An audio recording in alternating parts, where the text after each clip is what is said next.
all having fun so far? Awesome. Well, I'm thrilled to be here in Omaha with you all and excited to kick off day 2. Indy and I are back for round 2 as well. I had a fun panel with you all yesterday. So to get right into it, I'm going to talk to you about Getaround, what our company does a little bit, but mostly I'm going to tell you about 3 big lessons that we learned in making our company successful. And I hope these can be some nuggets that you guys can take away in making your endeavors successful. So just a little bit of a heads up, I want this to be fun and interactive because I know it's an early morning. And when we get to the lessons, I'm going to teach you guys the lesson, and then I want to say it all together. So there'll be 3 times in the next 30 minutes where we can talk about a lesson together. So what I'm going to talk to you about today is really how we turned a big idea, an oh shit moment, if you will, into a successful company, growing company with product market fit. So first I want to take you back to where it all started. So I'm half Canadian, half German. I grew up in Florida, so I'm a bit of a nomad. And in 2009, I heard about a brand new university called Singularity University. It's essentially a 10-week graduate studies program that focuses on giving young leaders education around accelerating technology.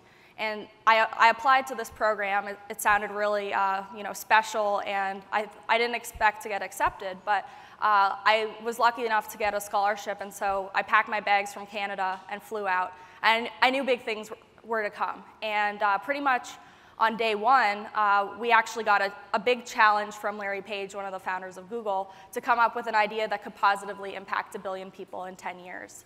And we took that challenge really seriously. My co-founder, Sam, he was also in the class. And so we started thinking, oh, wow, this is a huge challenge. How can you positively impact 1 billion people in 10 years, right? You got to have a really big idea to have that sort of impact. But that really excited us, and we're pretty young, so we thought, okay, well, we can do it. So really, we very quickly started thinking about what kind of big problems can have that type of impact. And we decided to focus on the global transportation industry. There's been a lot of innovation in transportation since we started about 5 years ago. But back then, the biggest innovation had been at the turn of the century with the automobile. So we thought, wow, there's 1 billion cars on the planet that sit idle 22 hours a day. Oh shit, that's 22 billion idle car hours every day. And this is the 2nd biggest household expense. It's a necessary asset for most people to get around, but it's highly underutilized. So we also looked at the trend with car sharing, and we thought there was a really big opportunity to match people who had cars with people who didn't want to own a car. So that's basically the problem. And we thought, okay, there's something big here. This is definitely a big opportunity. How can we create a solution to leverage these available cars? And essentially, when you have so many cars, you have excessive CO2s, you have all this wasted time in production. And so basically, some people had already figured out that car sharing could happen. And so you have Zipcar, which is an amazing company that really leveraged a fleet to enable car sharing. And it has essentially lots of positive benefits. So instead of having cars that are, just sitting idle, you have a lot of people sharing one car, saving thousands a year, and also just, driving the amount of time they need to. So each shared car takes about 10 cars off the road. And so with Getaround, we're really trying to take that to the next level. And since we started, we've gone from this crazy idea to, post-Series B with over $40 million raised, about 100 people on the team, with about 250,000 members and over millions of rental hours. But when we started, really, a lot of people said, okay, well, that's a cool idea, but it's never going to work. It's too difficult. This is something that, Zipcar is able to do this with fleets, and it has all these positive benefits, but how are you going to convince, strangers to share their cars? And so we thought, well, this is such an important idea that we have to figure out how to make it work. So essentially, Getaround was born in this way at Singularity. We basically came up with this marketplace concept where people could essentially just share cars when they're not using them. And so that began our path in terms of creating this movement around car sharing.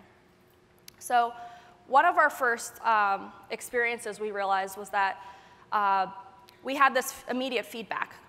What about insurance? What, you want me to let a stranger drive my car? That's crazy, I'm never gonna do that. And so we thought, okay, well, we have to have answers to these questions, but also, you know, there has to be some people who are willing to do this, and we knew that with millennials and the shift to car sharing, that maybe some people were thinking differently about it. So we weren't trying to go for a mass market product that everyone was gonna immediately use.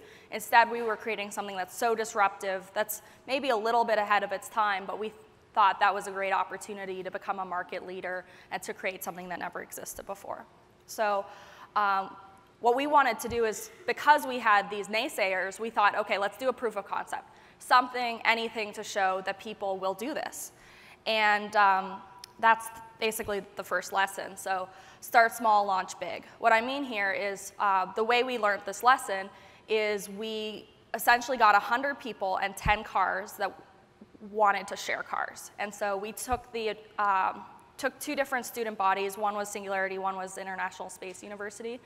And so we found, you know, 100 people that wanted to share and 10 car owners, which was a big step from 0 people wanting to do this. And then over a month period, we had people sharing cars. And so it wasn't the way we expected the product to be, but it was a small step to showing that you could get a proof of concept. So people actually met up, they exchanged keys, and it was, you know, relatively high friction, or very high friction, you know, no smart app, no technology unlocking the car like we have today.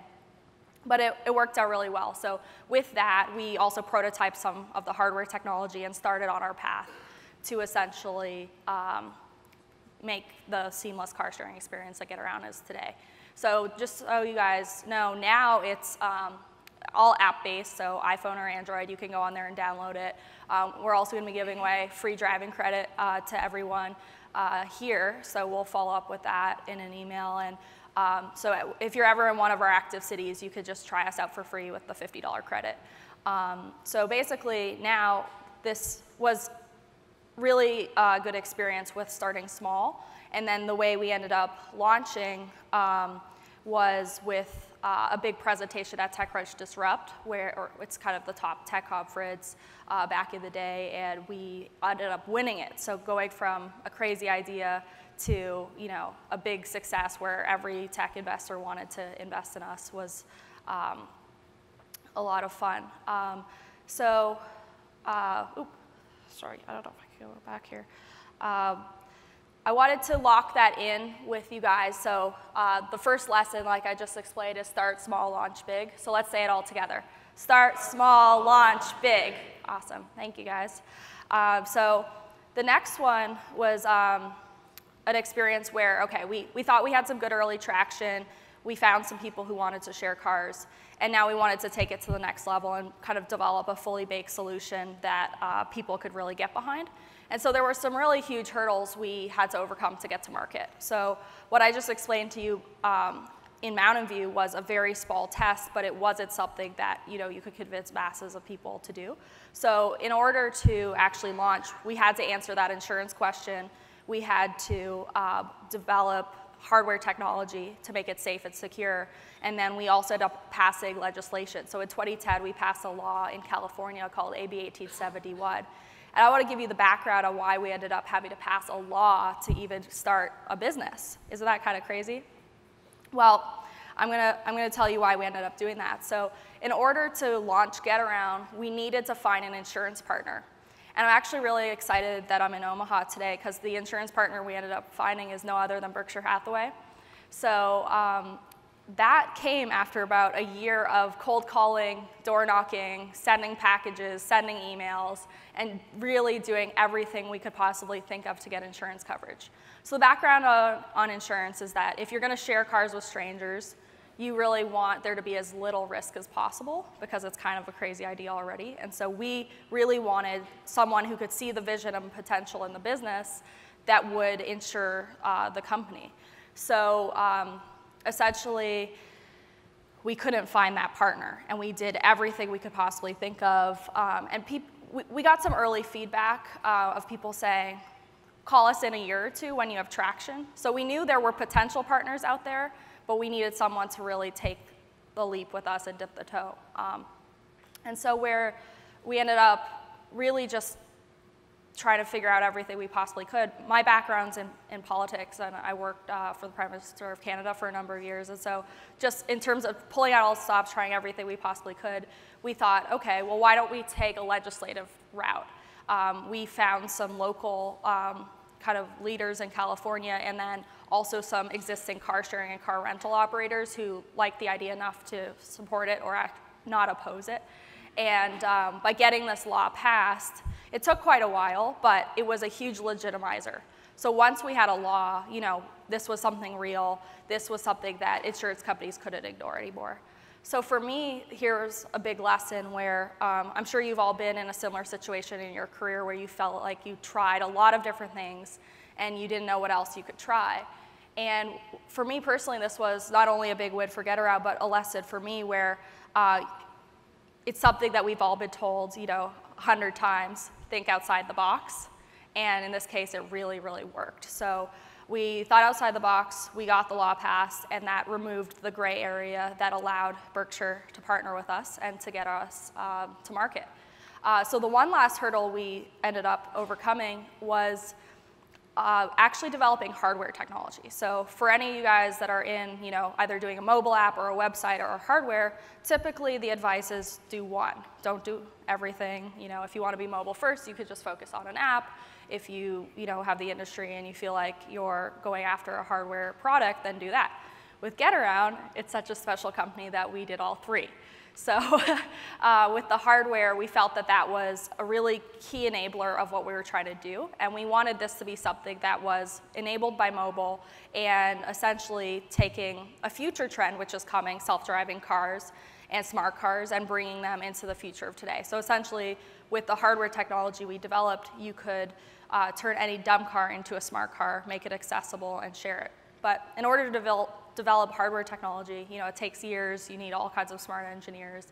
And so early on, we actually were able to launch with key exchange, which I explained earlier, which was the key handoff, and then also some off-the-shelf hardware while we developed our own technology. But developing this really unique technology that we've patented and we've now won awards on has been a big win for us. It's a key differentiator, and it's something that our investors were really excited about. I remember when we were launching, it was Marissa Mayer, who was at Google at the time, and she's at CEO of Yahoo now. She said, I'm loving this whole story you guys are telling me because back in the day, we invested in hardware, and that was a key differentiator for Google, and I think it's going to be something similar for you guys. So like I've told you, some really big hurdles we had to overcome. This insurance piece, the hardware technology, and then the legislation, which the legislation was the key part, but all three of these are what have made us great today and have even allowed us in the first place to get to market. So this brings us to lesson number 3, which is lesson number 2, which is focus and keep fighting. So when we were, trying to figure out how to get to market, we really identified that insurance was the key enabler, and we realized that we had to get hardware going. So we focused on a couple different areas that we needed to launch. And then when we came after hurdle, we just kept fighting. We didn't give up. We knew if you really believe in something, you just have to put everything you have into it. And so that's really what allowed us to launch, because this idea could have really, just been a small test that 100 people tried, one summer. But because we were able to overcome those hurdles, because we focused and we kept fighting, we were able to win. So let's lock it in together, guys. Lesson number 2, focus and keep fighting. Focus and keep fighting. Awesome, great job. All right, so lesson number 3, this is the last one. I want to tell you a story, and I've talked a bit about this TechCrunch Disrupt conference and how we were able to, first off, even just get accepted to present, which was a great honor, and then to our shock and very pleasant surprise, we won 2 major awards there. That put our small, crazy idea on the world stage. I've heard from other startup founders that if you launch the first time it doesn't work, just keep launching. So you might not get the home run every time, but just keep that in mind. No matter what you're doing with your product, you could try like a ribbon cutting, you could try different press events, you could try different press launches, and you might not always get the response the first time, but if you really go after it, I'm sure you'll succeed.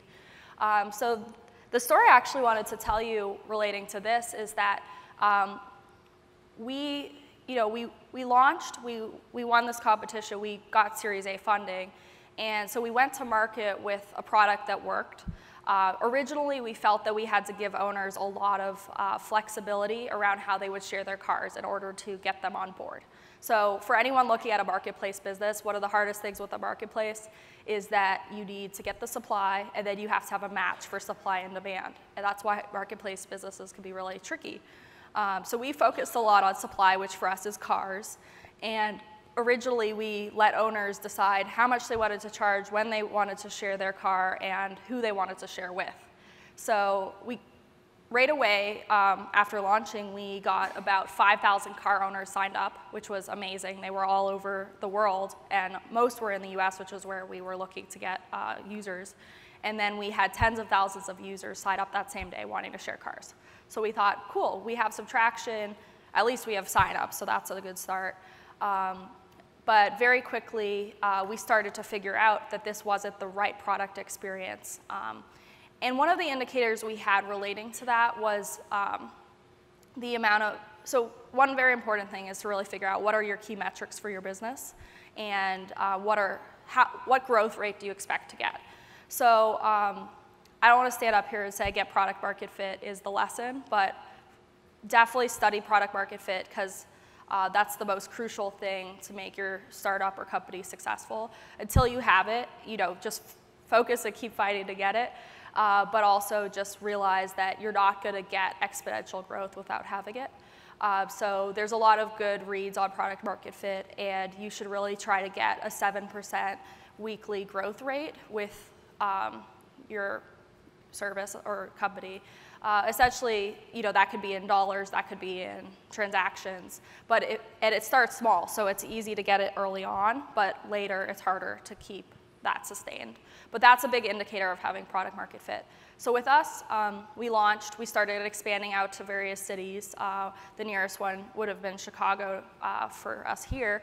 And we had great feedback. People said, we love this is so cool, we're making friends, we're getting access to these amazing cars like Teslas or Mini Coopers or pickup trucks, whatever people were into.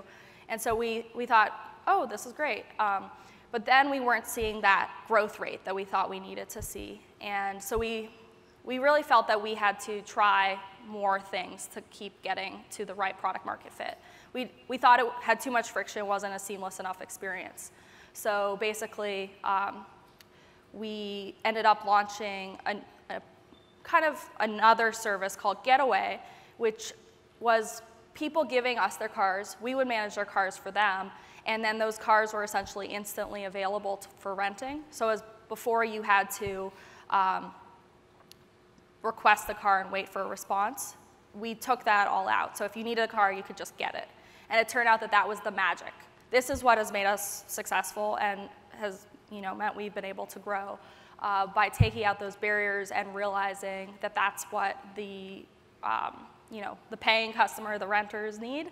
It's been amazing. So since we got this new experience, which is on demand, we've been able to get that growth rate that we had otherwise only heard about. So the lesson here is that we realized we were failing, so we failed fast, we listened to customers, and we also, we weren't afraid to try new things. We weren't afraid to kill products that weren't working.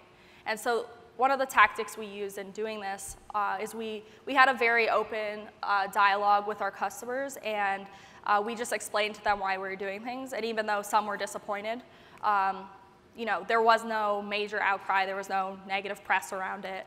And I think, having the courage to try things like with Getaway, it helped us develop the product that would eventually succeed. And so even though we closed some markets, we basically changed our service area, we told people they had to share in a new way, it works out better. Because now we have one product we're selling rather than all these different experiences. It's easier to explain, it's easier to market, and the community is really on board with it. And it's opened up a new type of user who probably wouldn't have ever shared with the manual approach. So that's lesson number 3, and we're coming to our end pretty soon. I'm going to leave some good time for questions. But like I said, if we had been too scared to try big things and big changes, we wouldn't have gotten the job done. So really, the lesson here is to make bold choices. So let's say it all together. Make bold choices. So this is some of our team today. This was a little outing we did, a company offsite. You can see Indy's there down at the front. Like I said before, we started, for a long time, we were just 5 people working away on this. After Series A, we got to about 20 people. And now we're just under 100 people, so this is just some of the team. But we're very passionate about car sharing and really bringing car sharing to more people, really having a positive impact on the environment and enabling more people to live car-free.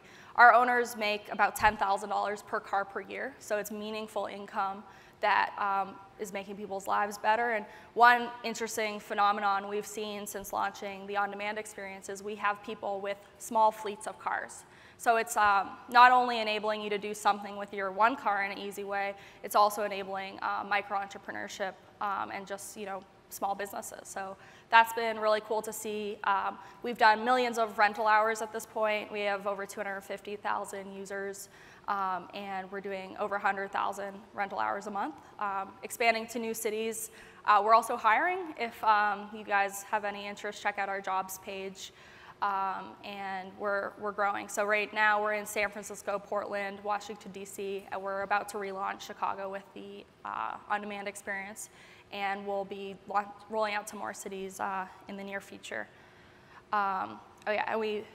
So this kind of recap. So we have over 1,000 cars currently. At one point, we had about 30,000 cars listed on the site, but switching, we enabled them all with the hardware, so it's a smaller fleet that can service a lot more users. And in total, we've raised 3 rounds of funding, totaling to $40 million. So it's been a ton of fun, and I highly recommend trying us out if you get the opportunity. Check us out, Getaround. Like I said, we'll follow up with some driving credit. And I'm going to turn it over to questions in a second. I think there were also some live tweets going out, so if you wanted to capture those lessons, you didn't get to write them down, you can get those off my Twitter, @JessicaScorpio. And yeah, I know you're all looking forward to the rest of the day. It's been great speaking with you. And like I said, make bold choices, focus and keep fighting, and start small, launch big. So it's been great to share those lessons with you all, and I look forward to talking to you directly for questions. Thanks.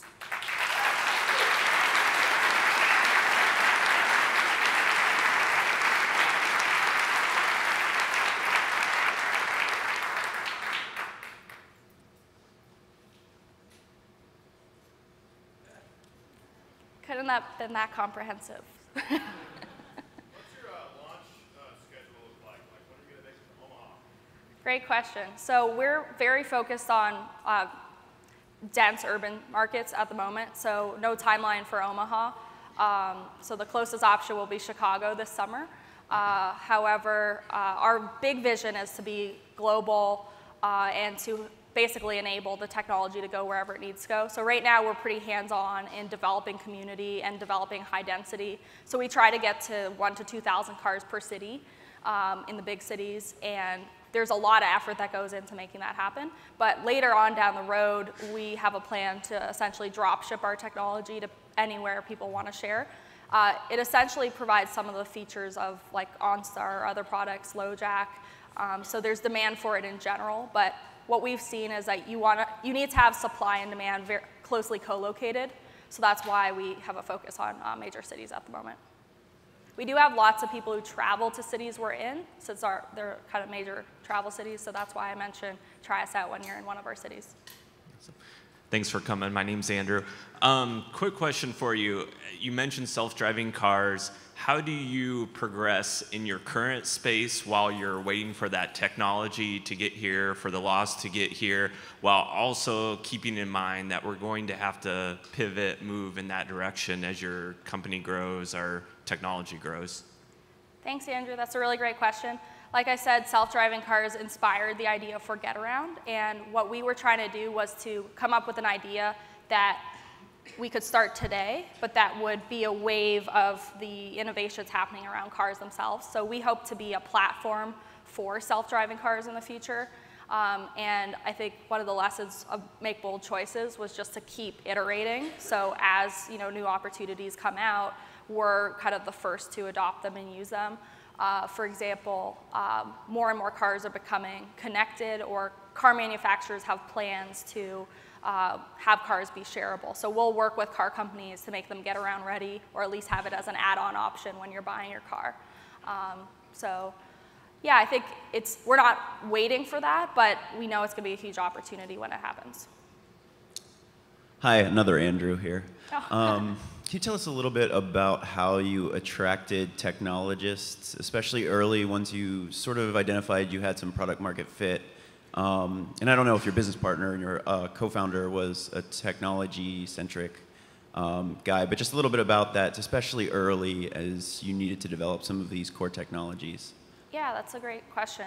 So obviously attracting talent can be challenging. When we started, it was more around the downward turn in the economy. So we had a pretty easy time attracting people.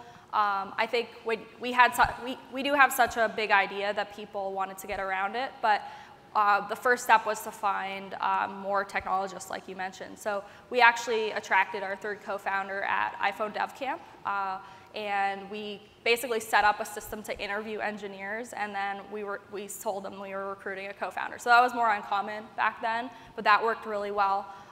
So Sam, who I mentioned in the presentation, he's an engineer, and then Elliot's our third co-founder, and he's an engineer. So between the two of them, we had a very solid foundation, and then we were able to recruit more people. But we always, especially when the team's small, it's very important to have a really high quality bar on who you bring on, because they're going to set the standard and tone for every other hire.